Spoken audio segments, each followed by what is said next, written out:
A melody in metal, a symphony in steel, beautifully streamlined, excitingly new. Studebaker 1950, just for you.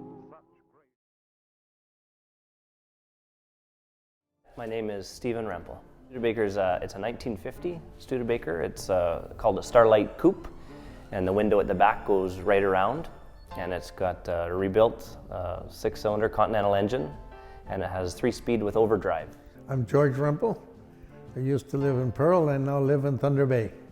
I was a Studebaker boy when I was 12, 13 years old. I loved the Studebakers, and I found one in Priestville, Saskatchewan. It was a 4-door.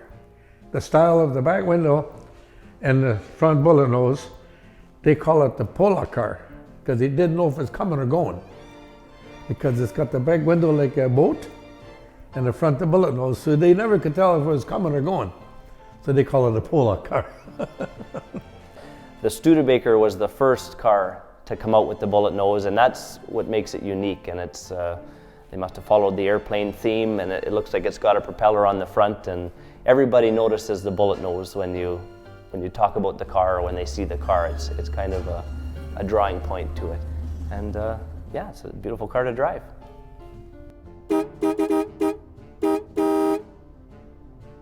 Some people might think, Studebaker, they were kind of an ugly car, and why would you waste your time rebuilding something like that when you could maybe do a Camaro or a Chevelle or a Mustang or something of that nature. But I just find that the Studebaker is unique, and it's probably the same as the Packard. It's unique, and not everybody has it. Anybody can write a check and buy a car, but not everybody can build one and put it together. And if you don't have the resources to do so, by all means purchase a car and enjoy it. But I think never judge a book by its cover, because you don't know the history behind it. If there's a scratch or a nick in one of my cars, I can probably tell you the story behind it. Could have been an argument or a fight while assembling it, or something slipped and happened. So I think just because you meet somebody that's younger doesn't necessarily mean they haven't been through, say, a rebuild process, or worked with their dad or grandfather or uncle or another family member, and may know something that you don't know. So you always can learn from that.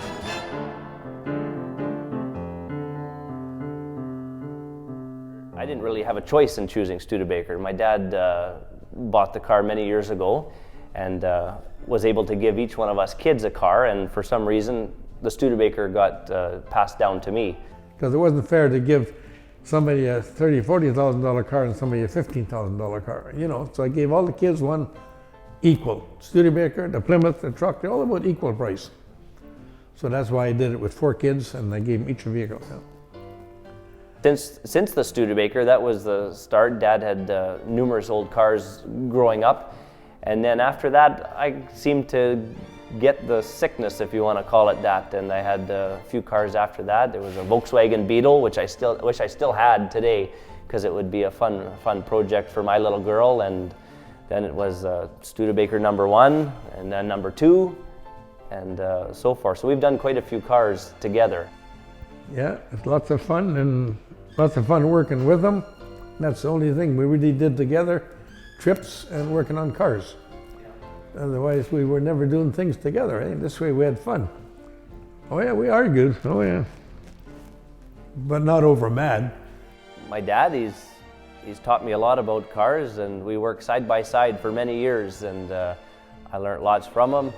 I enjoyed doing stuff with him like that. We don't always see eye to eye. There was many days I would drive out to his place, work 10 minutes on the car, and one says do it this way, one says do it that way, and there was no meeting in the middle. It was turn around and come back home, and we'll try again tomorrow and see if we can get along tomorrow and that. And we have a unique way of working together. Somebody from the outside might think we're fighting, but all in all, as soon as it's done, then one guy will say that I told you to do it that way, and the other one says I told you to do it that way. So it's a different relationship.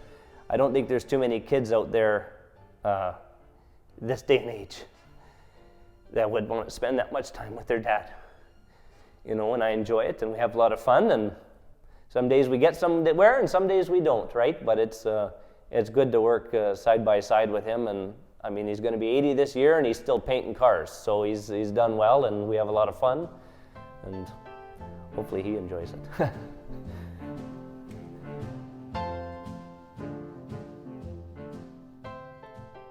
It won't stop here. I know that. I keep telling myself maybe one more and that'll be done. But once they're done, you want to keep doing it again or trying a new project. But there's no car in particular that I would want to rebuild. But we've always talked about a 37 Ford truck. That was something that my dad's dad had early in the day. And if I came across one, I probably would purchase that.